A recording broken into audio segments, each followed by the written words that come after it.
2007 still bears a bitter taste in the mouth of many people. And interestingly enough, not just in the mouths of many who witnessed the atrocities or the pure danger that there was at that time, but also external parties who saw what happened in Kenya and said, you know what, here's an opportunity for you to make good on that. But there are certain overtures that are playing around at the moment that could point to a possibly devastating situation come 2027, about that 2027, 20 years later in this election. And it seems that right now the rhythm that we are almost hearing or, being held captive audience to is not very safe. Mm-hmm. Is it a little bit too much to be worried about, or should we just, kind of say, okay, everybody tuck it in and let it slide? Thank you, Doc. I think there's every reason to feel a bit bothered with what to expect next year from a perspective of security and safety. Mm-hmm. You almost want to say we have forgotten very fast that there are families that still have graves in their compounds.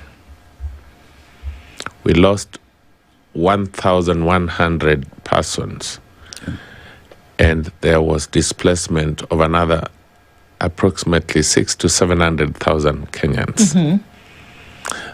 These families will never heal, will never forget. It's easy to say heal. But when we now bring a discussion such as this one, I want you to imagine a family that is listening to us that was directly affected. The trauma continues. But Udwak, how did it start? It started from what I would call the failure by the then Electoral Commission to do the right thing.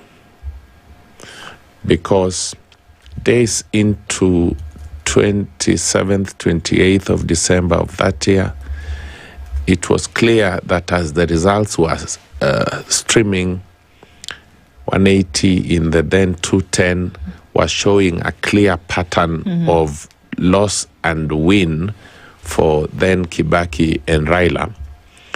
And then suddenly the numbers changed in a manner that the public was not able to buy.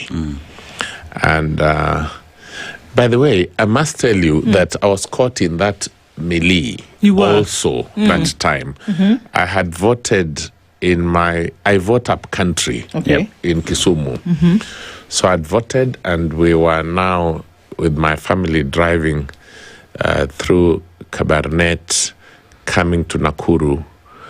I remember we had stopped at Lake Bogoria for the night. This is the time when the results were declared and the swearing in took place.